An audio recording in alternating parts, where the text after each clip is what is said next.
चुनाव की हम बात कर ही रहे थे, बहुत गहमा गहमी है। तो एक सर्वे हुआ और उससे पता चला कि बिहार की जनता चाहती कि सबसे चर्चित चेहरे को मुख्यमंत्री बनाया जाए, और उसके बाद हमने सुना कि पूरी बीजेपी पार्टी आपके पीछे पड़ गई है। ये लाइन आप रिपीट करेंगे पर नहीं, ऐसा कुछ नहीं। मुझे तो ऑफिशियली तो आपने ये मजाक में पूछा कि सीरियसली बोल रही हैं आप? आप कैसे लेना चाहते हैं? आप सीरियसली चाहते हैं कि आप मुख्यमंत्री बन जाएं बिहार के? देखिए मैम, मैं आपको साफ साफ बताऊं, मुझे लोग बहुत प्यार करते हैं। मैं कहीं पे भी जाऊं, चाहे बिहार जाऊं, चाहे झारखंड जाऊं, चाहे असम जाऊं, मैं नहीं चाहता हूं कि मैं कहीं पे जाके पॉलिटिक्स में घुस जाऊं और जो दूसरी पार्टी के लोग हैं जो मेरा शो देख के बड़ा पसंद करते हैं, मुझे सडनली मेरे विरोध में हो जाएं और कहें कि नहीं ये इसका एपिसोड देखिए, उसमें ये गलत कर रहा था, ये कर रहा था। तो मुझे, और मैं समझता भी नहीं इस लायक, बिकॉज ये मुझे राजनीति का ABCD भी नहीं पता है। तो पर अगर ऐसा कुछ है तो I am feeling very proud. क्या बोलते हैं सर? ये आप बीच बीच में अंग्रेजी क्यों बोलने लग जाते हैं? सर मैं I am trying to improve my English actually, क्योंकि मैं अपने लोगों के साथ पहले बोलता नहीं था। मुझे कोई अंग्रेज आता था ना, अमृतसर में भी गोल्डन टेम्पल देखने आते थे, मैं उनके साथ ट्राई करता था, क्योंकि अंग्रेज लोग कभी गलती नहीं निकालते सर, वो थॉट पकड़ते हैं। उनको पता चल गया कि ये बंदे ने टी, तो मतलब ये है कि चाय पूछ रहा है आपको, यहाँ पे पूरा पूछना पड़ता है, do you want some tea? या ठीक है, थॉट पकड़ो आदमी का, आप पूरी अंग्रेजी क्यों नहीं झाड़ते हो? तो मुझे तो आजकल मैं थोड़ा इम्प्रूव कर रहा हूँ सर।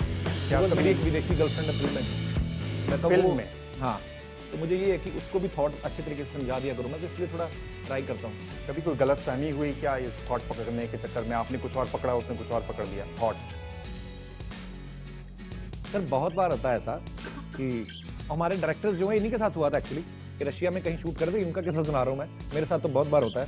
तो ये इनको चाय पीनी थी, अब्बास भाई को, मस्तान भाई को चाय पीनी थी, और ये उसको समझा रहे हैं गोरी को, tea, can we have some tea? उसको समझ में ना आए, पहले टी पॉट, वो पहले वो थर्मस ले आई, फिर ये 2 घंटे लग गए इनको समझ में ना आए कि कैसे बताएं। बाद में कोई तो बीच वाला आदमी था, प्रोडक्शन वाला, जिसको इंग्लिश भी आती थी और रशियन भी बोलता था, तो उसने आगे बोला व्हाट डू यू वांट? कहते हैं हम चाय चाहिए, टी, तो can you please convey our message? कहता ओके यू नीड टी, तो बोलिए ना चाय।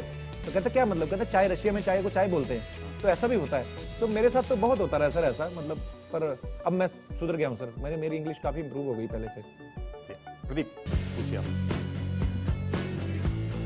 प्रदीप जी, आपका रंग वैसे गुलाबी, तो टी-शर्ट का रिफ्लेक्शन आ रहा है। नहीं, ये आपका रिफ्लेक्शन आ रहा है। अच्छा अच्छा, आप जैसी जब शख्सियत सामने आएगी, सबसे लोकप्रिय है हस्ती आज की, नरेंद्र मोदी के बाद आपका ही नाम है। अरे बाबू। और मेरा सवाल भी कुछ ऐसा ही आपके साथ जी कि प्रधानमंत्री नरेंद्र मोदी जी आपकी तुलना अक्सर राहुल गांधी से करते रहे,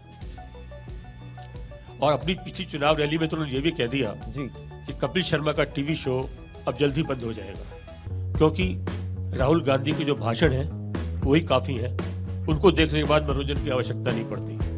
अच्छा, अब इतनी बड़ी शख्सियत नरेंद्र मोदी जैसे शिखर के व्यक्ति आपके बारे में ये राय रखते हैं, और आपकी तुलना जो कांग्रेस के शिखर के दूसरे व्यक्ति हैं उनसे करते हैं, कर सोचकर। सर और तो बातें छोड़िए, मुझे यही बड़ा अच्छा लगता है कि जो तुलना कर रहे हैं और जिनसे कर रहे हैं वो दोनों बहुत बड़े लोग हैं, और प्रधानमंत्री कैंडिडेट के लिए आपस में इनकी जंग थी। तो अगर मेरा नाम आता है तो मैं इंजॉय करता हूँ सर, बड़ी बड़ी हस्तियां मेरा नाम ले रही, इंजॉय करते हैं और क्या। तो मुझे तो खुशी होती है, पर वो किस वे में लेते हैं वो उनका नजरिया है।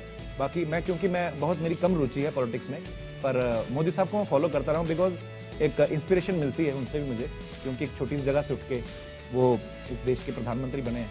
मेरी तो हमेशा इच्छा रही है कि मैं भी कभी उनको अपने शो में बुलाऊं, पर वो हाथ ही नहीं आ रहे सर, अभी तो PM बन गए ना सर। ये कैमरा इधर है, आप इस पे जाकर सीधे अपील कर सकते हैं, क्योंकि वो इस तरह के शो देखते हैं। मैं जरूर चाहूंगा कि मोदी साहब मेरे शो में आए, और जैसे सर आपके चैनल्स पर जब बैठते हैं पॉलिटिशियंस, तो एक दूसरे के ऊपर वो उनकी पार्टी, उनकी खामियां निकालते हैं, वो उनकी निकालते हैं। मैं चाहता हूँ कि मेरे शो में जब मोदी साहब आए तो मैं उनकी एक स्ट्रगल जो स्टोरी है, स्ट्रगल की स्टोरी है, मैं वो उनके साथ डिस्कस करूं, और जितने भी हमारे यंगस्टर्स हैं उनको सीखने को मिले कि अगर कोई छोटी सी जगह से उठ के एक आदमी इतने बड़े देश का प्रधानमंत्री बन सकता है तो दुनिया में कुछ भी मुमकिन है। तो मेरा पर्पस ये है सर। वो आपका शो देखते हैं तो क्लियर है, साफ है इस बात से। हाँ, मतलब लेकिन एक तरफ कॉम्प्लीमेंट भी है, दूसरी तरफ ये भी कपिल शर्मा का टीवी शो जल्दी बंद हो जाएगा जी।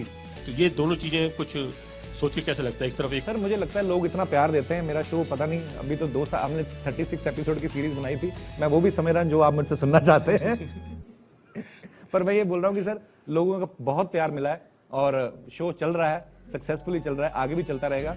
बाकी सेंस ऑफ ह्यूमर काफी अच्छा है मोदी साहब का सर ये बताइए कि आप क्या कह रहे हैं, ये तो ऐसा देश है जिसमें 2 चीजों पे हर किसी की कोई ना कोई राय होती है, एक क्रिकेट और दूसरा पॉलिटिक्स। जी, किसी से भी पूछ लो, आप क्यों कह रहे हैं कि पॉलिटिक्स से आप इतना बचते क्यों दिखाई सर दे रहे बचने की बात नहीं, एक्चुअली कभी इंटरेस्ट नहीं रहा मेरा। आप यकीन नहीं करेंगे, मैंने कभी आज तक भाषण नहीं सुने कभी किसी का भी भाषण नहीं सर, बहुत कम। मैंने एक बार मोदी साहब का भाषण सुना जब ये अमेरिका में गए थे, मेडिसिन स्क्वायर में उन्होंने भाषण दिया। उस समय वो इसलिए ऐसा हुआ बिकॉज मुझे ऐसा लगता है कि पीएम मोदी पहले ऐसे पीएम है जो सब यंगस्टर्स को साथ लेके चलते हैं, चाहे वो किसी भी फील्ड में हो, चाहे बिजनेसमैन हो, चाहे वो सिंगर्स हो, चाहे हमारी फिल्म इंडस्ट्री से। उनको ये लगता है कि ये अपने अपने लेवल पे अच्छा काम कर रहे हैं, इनको लोग फॉलो करते हैं। तो मैं अगर इन सबको साथ लेके चलूँ किसी भी मुहिम, जैसे आप स्वच्छता अभियान की बात कर लें, तो उन्होंने मुझे भी नॉमिनेट किया, मेरे लिए बड़े गर्व की बात है। सो मुझे ऐसे लगता है कि मुझे इंटरेस्ट होता है उनको सुनने में, तो मैं उनको सुनता हूँ कभी कभी। आपको तो मालूम है वो कान में, आपको मालूम है कान में कुछ कुछ बोलते रहते हैं। मेरे को बोल रहे हैं कि ये बहुत ज्यादा मोदी मोदी कर रहे हैं, कहीं राज्यसभा तो नहीं जाना चाह रहे हैं? नहीं सर, मैं ये फिल्म का प्रमोशन करके घर तक चला जाऊं, वो भी बड़ा है राज्यसभा में। तो अन्ना जी, अन्ना पता नहीं आज सभी सवाल राजनीति के ऊपर है। हाँ एक्चुअली मेरी मेरा भी आपका भी राजनीति के ऊपर है। जी, 1-1.5 साल गोली मार पहले दीजिए मुझे मिलके सारे। 1-1.5 साल पहले मैंने आपको एक अवार्ड्स फंक्शन में देखा था और उस वक्त आपने कहा था कि आप अरविंद केजरीवाल जी के बहुत ही बड़े फ़ैन हैं और समर्थक हैं, और अरविंद जी वहाँ बैठे थे तो आपने उनसे भी कहा। तो अब इन 1-1.5 साल में आप अभी भी उनके फ़ैन रहे हैं? आपने देखा दिल्ली में क्या कुछ हुआ है, चुनाव के बाद वो सीएम बने, अभी भी आप उनके फ़ैन हैं? मैं जब गया था एक्चुअली, ये बात है उस समय जब Indian of the year award दिया जाना था, तो मैं जा नहीं रहा था। तो मेरे को एक बात बता दूं, जी ये अरविंद केजरीवाल और नरेंद्र मोदी, इनकी पार्टी अलग अलग है जी मुझे पता है। और बिल्कुल अगल बगल बैठती नहीं है। तो मोदी जी की इतनी तारीफ करने के बाद आगे जो कहेंगे जरा सोच लीजिए। सर एक बात है, मैं दिल से कहना चाहता हूँ सर, मैं दिल से कहना चाहता हूँ, मैं अगर आप अरविंद केजरीवाल जी की बात करें, मुझे ये लगता है इंटेंशन उनकी भी कोई बुरी नहीं थी, समझ रहे हैं आप। लेकिन जो मुझे समझ में आता है सर, आप सब लोग दिग्गज लोग हैं, एक्सपीरियंस लोग हैं, मुझे ये लगता है कि इंटेंशन उनकी भी कोई बुरी नहीं रही होगी। अदरवाइज नहीं तो आदमी इतना खुल के कोई सामने आता नहीं है, रोज धरने पे बैठ जाना, ये वो सब करना। मैंने जब Indian of the year award लेने गया था, मुझे याद है, तो मुझे लगता था कि यार शाहरुख खान उसमें नॉमिनी है, फरहान अख्तर उसमें नॉमिनी है, तो मुझे क्यों मिलेगा। तो मेरा जो ढंग है बात करने का, केजरीवाल साहब सामने बैठे थे तो मैंने कहा, मैं आ नहीं रहा था पहले कि हो सकता है मुझे मिले ना मिले, लेकिन मेरी माँ ने कहा, उन दिनों वो नए नए जीते थे तो अभी सीएम बने नहीं थे, मैंने कहा कि मेरी माँ कह रही थी कि बेटा चला जा, तुझे भी मिल सकता है अवार्ड, हो सकता है, क्योंकि आजकल आम आदमी का सीजन चल रहा है। तो मैंने इस वे में उनको कहा था, और मैंने ये भी कहा था। पर सर डेमोक्रेटिक कंट्री का मतलब यही है कि जो आदमी अच्छा है, जिससे आदमी, जिसके इन्फ्लुएंस में आती है पब्लिक, उसको आगे आना चाहिए। जैसे उनका इंटरेस्ट है अगर पॉलिटिक्स में, तो वो आए, और उनको लोगों ने सीएम बनाया भी।